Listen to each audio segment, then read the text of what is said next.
जादुई गाय और भोला। एक गांव में एक बच्चा भोला रहता था। वो इस दुनिया में अकेला था। उसके माता पिता का देहांत हो चुका था। वो अपना ज्यादा समय शिवजी के मंदिर में बिताता था। उसकी यदि कोई मदद करता तो वो कहता उसे मदद नहीं चाहिए। मैं काम करना चाहता हूँ, यदि कोई मुझे काम देगा तो मैं उसे जी जान से करूँगा। एक दिन एक व्यापारी मंदिर में आया। व्यापारी को भोला पर तरस आया तो उसने भोला को कुछ पैसे देना चाहे। ये लो बेटा, इस पैसे से कुछ काम शुरू करो। नहीं जी, मुझे आप काम दीजिए, मैं पैसे नहीं लूंगा। ठीक है, तो तुम मेरा एक काम करो। मैंने सुना है कि मेरे घर के बाहर पेड़ पर कोई भूत रहता है।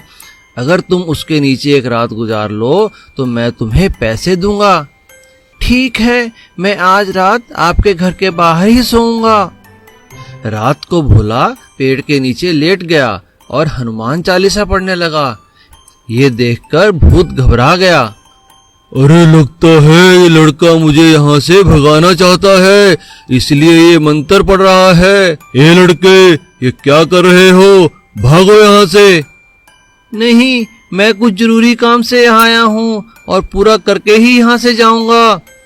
देखो, मेरी बात मान जाओ। नहीं। देखो लड़के, देखो, मुझे यहाँ से मत भगाओ, मैं तुझे इसके बदले एक गाय दूंगा। ठीक है, तुम कहते हो तो तुम्हें यहाँ से नहीं भगाऊंगा।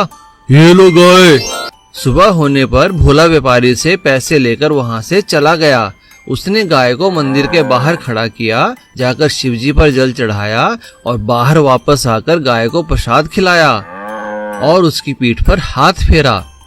भोला के हाथ फेरते ही गाय ने उसे एक सोने का सिक्का दिया। ओ, अब समझा, ये तो जादुई गाय है। भोला उस गाय को अपने घर ले गया और उसकी सेवा करने लगा। भोला, तुम्हारे पास जो पैसे हैं उनसे तुम एक साइकिल ले लो और गाय का दूध बेचकर व्यापार शुरू करो। भोला ने वैसा ही किया। उसने गाय का दूध बेचना शुरू किया और जब किसी को मदद की जरूरत पड़ती तो वो गाय की पीठ पर हाथ फेरता और गाय उसे सोने का सिक्का देती। वो उन सिक्कों से औरों की मदद करता। सीख, हमें मेहनत और अच्छाई को ही अपना आधार बनाना चाहिए। चमत्कारी गाय। एक गांव में रामू और माला करके पति पत्नी रहते थे। उनका एक बेटा था शरद और एक बेटी थी स्वप्ना। रामू के पास एक गाय भी थी जिसका दूध बेचकर वह अपने घर का पालन पोषण करता था। इतने साल ये काम करके रामू भी बहुत बूढ़ा हो चुका था। रामू एक दिन सबको बुलाकर ऐसा कहा, अब मुझसे ये काम नहीं होगा बेटा, मैं बहुत कमजोर हो चुका हूँ। अब से शरद को ही सारा काम संभालना होगा। जी पिताजी, आप बिल्कुल फिक्र मत कीजिए, मैं सब कुछ संभाल लूंगा। लेकिन शरद को गाय का देखभाल करना और दूध निकालना तो नहीं आता। इसीलिए वह अपने माँ के पास गया और कहा, माँ, मुझे पता नहीं चल रहा है कि कैसे ये सब काम मैं अकेले करूं। मुझे तो कुछ भी पता नहीं चल रहा है। तभी ये सब बातें सुन रही उसकी बहन स्वप्ना बोली, भैया, तुम फिक्र मत करो, मैं तुम्हारे साथ रहूंगी। मैं कुछ न कुछ करूंगी, बस तुम मेरे बात में हाँ मिलाते जाओ। उसी दिन एक आदमी दूध के लिए उनके घर आया। अरे शरद बेटा, मुझे कुछ दूध चाहिए। मेरा बेटा बहुत बीमार है। इस गांव में आपके यहाँ ही सबसे अच्छे दूध मिलते हैं ना, इसीलिए आप मुझे 1 लीटर दूध देना। जब शरद और स्वप्ना दूध के लिए गाय के पास जाकर दूध निकाला, तभी गाय सिर्फ आधा लीटर ही दूध देती है। शरद जब दूध उस आदमी को दिया, ये क्या है बेटा, ये तो सिर्फ आधा लीटर ही दूध है। तभी शरद कुछ बोलने से पहले ही स्वप्ना ने बोली, काका, ये तो चमत्कारी गाय का दूध है। आपने बोला ना कि आपके बेटे की तबीयत ठीक नहीं है, जरा ये दूध तो उसको पिलाकर देखिए, जादू हो जाएगा, जादू। अच्छा बेटी, ये तो बहुत अच्छी बात है ना। ऐसा बोलते ही वह आदमी चला जाता है। कुछ दिन गुजर जाते हैं, फिर वही आदमी शरद के घर आता है। बेटा शरद और स्वप्ना, आप कहाँ हो? आपने जो भी बात बोली वो बिल्कुल सही निकली। मेरे बेटे की तबीयत बिल्कुल ठीक हो गया है। आपको बहुत धन्यवाद। ये लो कुछ पैसे, आप दोनों की भला हो। जब ये बात गांव में फैल गया, सभी लोग उस चमत्कारी गाय का दूध पीने के लिए उसके घर के सामने लाइन लगा देते हैं। अचानक उस चमत्कारी गाय का दूध फेमस हो जाती है और उनका सेल्स बढ़ जाते हैं। लेकिन शरद को ये बात समझ में नहीं आया और स्वप्ना से पूछा, लेकिन स्वप्ना, आखिर बात क्या है? ये सब कैसे हो गया? भैया कुछ नहीं, मैंने कहीं पढ़ा है कि जड़ी बूटियां और कुछ ऑर्गेनिक दाना खाने से दूध की विशिष्टता बढ़ जाती है। बस मैंने ऐसा ही ऑर्गेनिक दाना और जड़ी बूटियां गाय को खिलाई और हमारी दूध चमत्कारी गाय का दूध बन गया है। है ना सही बात? उस दिन से चमत्कारी दूध बेचकर शरद और स्वप्ना, रामू और माला भी खुशी खुशी रहने लगे। एक गांव में महेश नाम का एक आदमी अपनी माँ के साथ रहा करता था। वो चरवाहा था। वो गांव की सभी गायों को जंगल में चराने के लिए ले जाया करता था। गांव के सभी लोग उसको इस काम के लिए पैसे दिया करते थे। महेश अपनी गायों से बहुत प्यार किया करता था। अरे मीना, चंपा, चमेली, कमला कहाँ चली गई? आ जाओ, घर नहीं जाना है, शाम हो गई है। महेश की आवाज सुनते ही सभी गायें चली आया करती थी। एक दिन महेश की मौसी विमला उसकी माँ से मिलने आई। अरे कमला, तुम्हारा महेश तो देखो कितना बड़ा नौजवान बन गया है। इसकी शादी वादी करनी भी है कि नहीं? हाँ विमला दीदी, शादी तो करनी है, मगर इसे अपनी बेटी देगा कौन? अरे हमारे पड़ोसी छन्नू लाल की बेटी नहीं है, वही रमा, उससे शादी करवा देती हूँ मैं इसकी। हाँ। महेश की माँ अपनी बहन की बात मान लेती है और महेश की शादी छन्नू लाल की बेटी रमा से हो जाती है। रमा देखने में तो बहुत सुंदर थी, लेकिन दिल की बहुत कुटिल थी। शादी के बाद महेश ने उसे अपनी सभी गायों से मिलवाया, लेकिन उन्हें देखकर रमा नाक मुंह सिकोड़ने लगी। क्या तुम आराम से इनके साथ साथ चलते रहते हो? इन गायों के ऊपर बैठ कर जाया करो। 2 बार चाबुक लगेगा तो भागने लगेंगी। इनके साथ सख्ती से पेश आया करो। अरे नहीं रमा, ऐसी बात नहीं है। ये सारी गायें बड़ी समझदार हैं। लेकिन रमा ने महेश की एक ना सुनी। वो जब भी महेश के साथ गायों को जंगल लेकर जाती, वो एक न एक गाय पर बैठ जाती और उन्हें डंडे से मारने लगती और जल्दी ही उन्हें डंडे से हाँककर गांव वापस ले जाया करती थी। रमा की इस हरकत से सभी गायें बड़ी परेशान हो गईं। अरे चंपा बहन, इस रमा ने तो हमारा जीना मुश्किल कर दिया है। महेश तो कितना ख्याल रखता था हमारा। हाँ चमेली, हमें तो इसे सबक सिखाना चाहिए। गायों की बात सुनकर वहाँ अचानक एक देवी प्रकट होती है। चिंता मत करो, आज के बाद तुम सभी अपना आकार और व्यवहार बदल सकते हो और इसी तरह तुम रमा से अपना बदला पूरा कर पाओगे। ये मेरा आशीर्वाद है। गायों को आशीर्वाद देने के बाद देवी गायब हो जाती है। तभी वहाँ रमा आ जाती है और गायों को डंडे से मारते हुए कहती है, अरे अरे बहुत हो गया, यहाँ पर पत्तियाँ ही चढ़ती रहोगी या घर भी जाना है? ऐसा कहकर वो चमेली नाम की गाय के ऊपर बैठ जाती है। लेकिन गांव के रास्ते में जैसे ही सूखा तालाब आता है, वैसे ही वहाँ पर चमेली अपना आकार बदलकर बहुत छोटा कर लेती है। चमेली के एकदम छोटा होते ही रमा उसके ऊपर से गिर जाती है। तभी अचानक पीछे से चंपा नाम की गाय अपने सींगों को बड़ा कर लेती है और वो रमा को उठाकर एक ऊंचे पेड़ के ऊपर टांग देती है। पेड़ के ऊपर टंगने के बाद रमा जोर जोर से चिल्लाने लगती है। रमा की आवाज सुनकर महेश वहाँ आ जाता है। महेश अपनी गायों से रमा को नीचे उतारने के लिए कहता है। चंपा अपने सींग फिर से लंबे कर कर रमा को पेड़ से नीचे उतार लेती है। नीचे उतरते ही रमा सभी गायों के आगे हाथ जोड़ती है और सबसे माफी मांगती है कि वो उन्हें दोबारा कभी तंग नहीं करेगी। और महेश अपनी माँ और रमा के साथ फिर से अपनी गायों के साथ खुशी खुशी रहने लगता है। जादुई गाय। एक गवाला था मोहन। उसके पास एक गाय थी। सारा दिन मोहन अपनी गाय के साथ रहता, उसका दूध बेचता और अपना घर चलाता। मोहन का एक छोटा भाई था जो पढ़ने लिखने में बहुत होशियार था और उसकी स्कूल की पढ़ाई पूरी हो चुकी थी। मोहन भाई, मुझे शहर जाकर और पढ़ाई करनी है। हाँ हाँ, क्यों नहीं, तुम कुछ दिन आराम करो, फिर शहर जाकर तुम्हारा दाखिला करवा दूंगा। ठीक है भाई। मोहन ने अपने भाई को शहर जाने से इसलिए रोका क्योंकि मोहन के पास पैसे नहीं थे। बेचारा मोहन तो बड़ी मुश्किल से घर चला रहा था। तभी मोहन के दिमाग में एक ख्याल आया, अगर मैं अपनी गाय बेचूं तो इससे पैसे मिलेंगे और मेरे पास जो सोने के सिक्के हैं उन्हें भी बेच आता हूँ।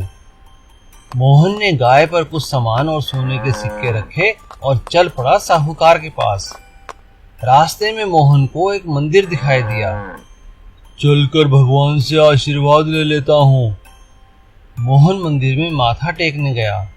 तभी एक सेठ की नजर गाय पर पड़ी। बड़ी सुंदर गाय है। सेठ ने उस गाय को प्यार किया। अचानक एक सोने का सिक्का गिरा। अरे यह क्या सोना? ये मामूली गाय नहीं, यह तो सोना देने वाली गाय है। अरे इसका मालिक कहाँ है? तभी मोहन वहां आ जाता है। नमस्ते सेठ जी। अरे मोहन, क्या ये गाय तुम्हारी है? जी सेठ जी, मैं इसे बेचने जा रहा हूँ। ये गाय मैं पसंद कर चुका हूँ मोहन। लो 2 लाख रुपए और ये गाय मुझे दे दो। मोहन ने पैसे लिए, गाय सेठ को दी, अपना सामान उठाया और वापस घर पहुंच गया। अब मोहन के पास बहुत पैसा था। उसने अपने भाई को शहर में उच्च शिक्षा के लिए भेज दिया। काफी दिन बीत गए। फिर एक दिन मोहन को अपनी गाय की याद सताने लगी। अरे मेरी गाय, मुझे अपनी गाय की बहुत याद आ रही है। पता नहीं वो किस हाल में होगी। तभी अचानक उसने अपनी गाय की आवाज सुनी। अरे यह क्या? ये तो मेरी गाय की आवाज है। अरे मोहन कहाँ है, झूठा इंसान? क्या हुआ सेठ जी, आप यहाँ और गाय के साथ? तुमने मुझे धोखा दिया। यह गाय कोई सोना वोना नहीं देती। सेठ जी, मैंने कब कहा था ये गाय सोना देती है? लो पकड़ो अपनी गाय, मुझे नहीं चाहिए। और इस तरह मोहन को अपनी गाय वापस मिल गई और वो फिर से उसका दूध बेचकर अपना गुजारा करने लगा। लंबी टांगों वाली गाय। एक गांव में रामू नाम का एक ग्वाला रहता था। उसके पास काफी अलग अलग किस्म की गायें थी। कोई गाय भूरी थी, कोई नीली, कोई सफेद, लेकिन उनमें से सबसे खास एक काली गाय थी जो पहाड़ी नस्ल की अच्छी गाय थी। वो सभी गायों में सबसे ज्यादा दूध देती थी। रामू उसे खूब प्यार करता था। ये देखकर बाकी गायें उससे जला करती थी और उसका मजाक उड़ाया करती थी क्योंकि वो रंग की काली थी और कद में काफी छोटी भी थी। लेकिन काली गाय उन सभी गायों के सामने किसी बात पर गौर न करने का दिखावा किया करती थी, लेकिन वो मन ही मन में रोया करती थी। हे भगवान, मैं इतनी छोटी और काली क्यों हूँ? आपने मुझे ऐसा क्यों बनाया? कोई मुझे प्यार नहीं करता, सब मेरा मजाक उड़ाते हैं। एक दिन जब रामू सभी गायों को तालाब के पास नहलाने के लिए लेकर गया तो सभी गाय तालाब में घुसकर आराम से नहाने लगी। लेकिन काली गाय जैसे ही तालाब में गई उसे तैरना नहीं आता था और वो अपने छोटे कद के कारण तालाब में डूबने लगी। रामू ने फिर उसे बाहर निकाला। ये देखकर सभी गायें उस पर हंसने लगी। काली गाय को इस बात का बड़ा दुख हुआ और वो दुखी होकर जंगल की ओर भाग गई और जंगल में एक जगह पहाड़ी के किनारे जाकर रोने लगी। हे कामधेनु माता, ऐसा जीवन जीने से तो अच्छा मौत है। मैं आपके चरणों में आ रही हूँ। अपने मन में ऐसा विचार लाकर जैसे ही काली गाय पहाड़ी से कूदने लगी तभी वहाँ पर कामधेनु गाय प्रकट हुई। काली गाय, तुम्हें मरने की आवश्यकता नहीं। पर माता, मेरा छोटा कद है, इस बात का सब मजाक उड़ाते हैं। ये टांगे किसी काम की नहीं, ये शरीर किसी काम का नहीं है माता। हर किसी को सोच समझ कर धरती पर भेजा गया है। तुम्हारा दूध इतना स्वादिष्ट है कि रोगों का निवारण हो जाता है और कई लोग उससे जीवित रहते हैं। तुम्हें मरना नहीं चाहिए। और क्या तुम अपने मालिक को भूल गई? जो तुम्हें बहुत चाहते हैं। और रही बात तुम्हारी कद काठी की, तो लो तुम्हें वरदान देती हूँ, जब चाहो अपना कद आकार बदल सकती हो। काली गाय को वरदान देकर कामधेनु गाय वहाँ से चली जाती है और काली गाय वापस आ जाती है। एक दिन अचानक काफी तेज बारिश होती है और बारिश का पानी रामू की गौशाला में घुस आता है। सभी गाय वहाँ से भागने लगती हैं, लेकिन तभी काली गाय को कामधेनु माता का वरदान याद आता है और वो आंखें बंद कर वरदान मांगती है। काली गाय की टांगें लंबी हो जाती हैं। ये देखकर सभी गाय हैरान हो जाती हैं। सभी गाय जैसे ही भागने लगती हैं, पानी इतना तेज हो जाता है कि सभी गायें भी डूबने लगती हैं। लेकिन काली गाय अपनी टांगों को जितना चाहे मर्जी लंबा कर सकती थी और सभी गायों को डूबता देखकर वो सभी गायों को अपनी पीठ पर बिठा लेती है और सभी को लेकर बाहर सुरक्षित स्थान पर आ जाती है। अब सभी गायों को अपने किए का पछतावा होता है और वो काली गाय से माफी मांगती हैं। काली गाय, हमें माफ कर दो। हमने हमेशा तुम्हारे रंग रूप का और कद काठी का मजाक उड़ाया है, मगर आज तुमने हम सबकी जान बचा ली। हमें अपनी गलती का बहुत पछतावा है। हमें कभी रंग भेद नहीं करना चाहिए। काली गाय हंसते हुए गर्दन हिलाकर उन्हें माफ कर देती है। इसीलिए कहते हैं ना कि हमें किसी के रंग रूप का मजाक नहीं उड़ाना चाहिए। मेरी गैया। कोकिला अपने गांव की एक प्रतियोगिता में भाग लेती है, जहां पर गांव की बाकी लड़कियां बहुत सुंदर सुंदर कढ़ाई करके वस्त्र बनाती हैं। सबसे अच्छा वस्त्र बनाने वाली लड़की को एक गाय इनाम में मिलने वाली थी। कोकिला चाहती थी कि उसे ये पुरस्कार मिले। बहुत सुंदर कलाकृतियां बनाती और प्रतियोगिता में भी वो अव्वल आ जाती है। कोकिला नई नवीली गैया को लेकर अपने घर पहुंचती है और अपनी अम्मा से कहती है, माँ देखो, मैंने प्रतियोगिता जीत ली। ये देखो हमारी गाय, देखो ना कितनी प्यारी है माँ। अरे क्या कह रही है, सच में तेरी मेहनत रंग लाई मेरी बच्ची। वाह कितनी सुंदर, एकदम दूध जैसी गोरी गाय मिली है। अरे वाह, सारी गरीबी दूर हो जाएगी इस गैया से। आजा आजा, इसकी पूजा करते हैं और इसे तिलक लगा देते हैं, कहीं किसी की नजर ना लग जाए। कोकिला और उसकी माँ गैया को पाकर बहुत खुश थे।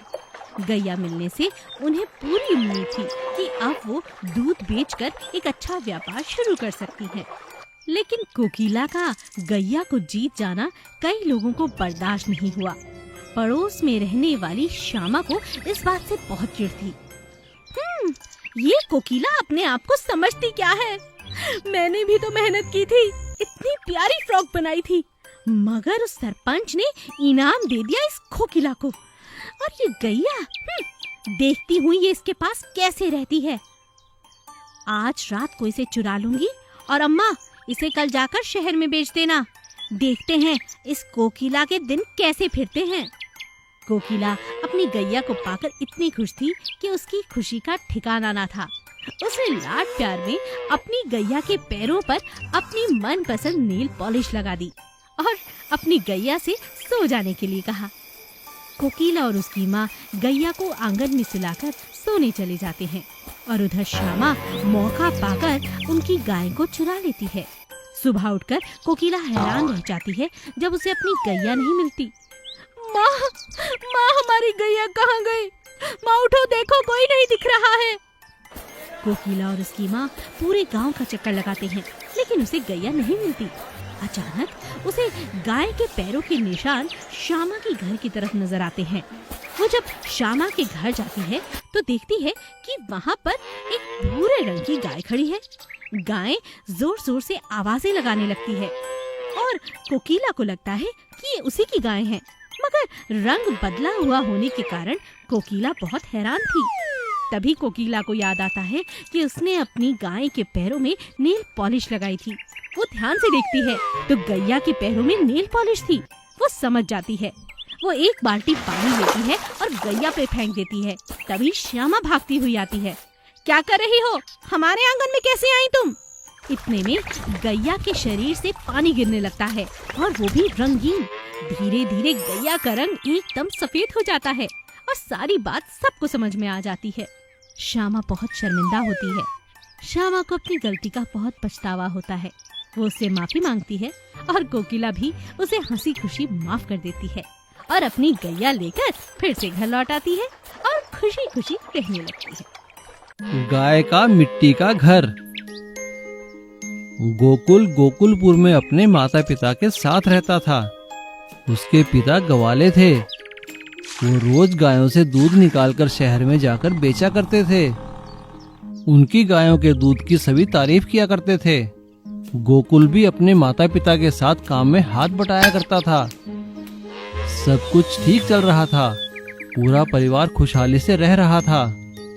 लेकिन एक से आते हुए गोकुल के पिता का एक्सीडेंट हो जाता है और उस एक्सीडेंट में वो मारे जाते हैं। गोकुल और उसकी माँ का रो रो कर बहुत बुरा हाल था।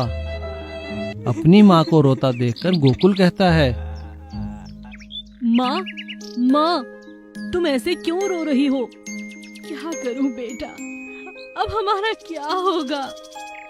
तेरे पिताजी चले गए, अब हमें कौन संभालेगा बेटा? माँ, तुम रोना बंद करो, सब ठीक हो जाएगा। मैं संभालूंगा। मैं शहर जाकर दूध बेचूंगा।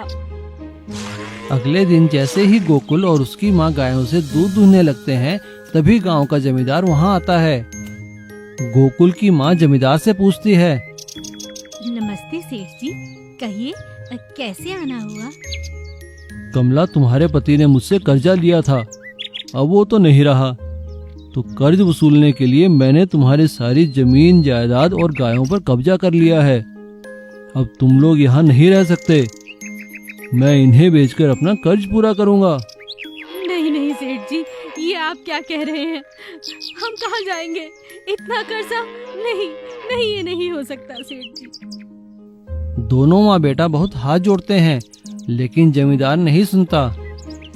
वो उनकी गायों और जमीन जायदाद पर कब्जा कर लेता है और उन्हें वहां से निकाल देता है। दोनों माँ बेटा एक छोटी सी झोपड़ी में रहने लगते हैं और आसपास के गांवों में मेहनत मजदूरी करने लगते हैं। एक दिन जब गोकुल पड़ोस के गांव से मजदूरी कर वापस आ रहा था, तभी उसे एक छोटी सी गाय दिखाई दी जो बारिश में भीग रही थी। गोकुल को उसे देखकर बहुत दया आई। वो उसे अपने साथ अपने घर ले गया। गोकुल गाय के लिए एक छोटा सा मिट्टी का घर बना देता है। कई दिन लगातार बारिश होती रहती है, लेकिन गोकुल गाय की सेवा करता है और उसे मिट्टी के घर में रखकर बारिश से बचाता है। जब बारिश रुकती है तो दोनों माँ बेटा हैरान हो जाते हैं कि गाय के मिट्टी के घर की जगह एक बहुत बड़ा सोने का महल था। जब वो दोनों हैरान होकर वहाँ आते हैं तो गाय उनसे कहती है, गोकुल, मैं कामधेनु गाय हूँ। तुमने मेरा बहुत ख्याल रखा। इस मिट्टी के घर को मैं सोने के घर में बदल रही हूँ। इस घर के अंदर पड़ा हुआ सोना तुम्हारे बहुत काम आएगा। ऐसा कहते ही गाय वहाँ से गायब हो जाती है। महल के अंदर बहुत सारा सोना पड़ा था। वे दोनों सोना बेचकर बहुत सारी गायें खरीदते हैं और फिर से दूध का कारोबार शुरू करते हैं और खुशी खुशी रहने लगते हैं। विशाल गाय बांस का घर। जग्गू सोनपुर में रहने वाला गरीब चरवाहा था। वो गांव के लोगों की गाय और भैंसों को जंगल में ले जाकर चराया करता था। वो गायों का बहुत ध्यान रखता था और उनसे बहुत प्यार भी करता था। उसकी हरकतें देखकर सभी लोग उसका मजाक उड़ाया करते थे।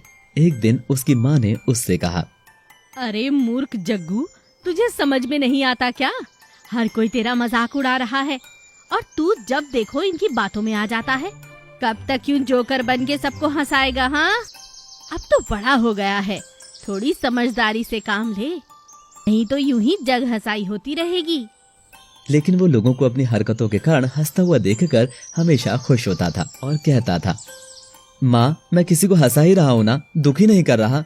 एक दिन वो सभी गाय और भैंसों को गांव के पास की चूना भट्टी पर ले गया और उसने सभी भैंसों के ऊपर चूना लगा दिया और कहने लगा, लो भैंस भैया, अब तुम भी बिल्कुल सफेद गाय मैया बन गई हो।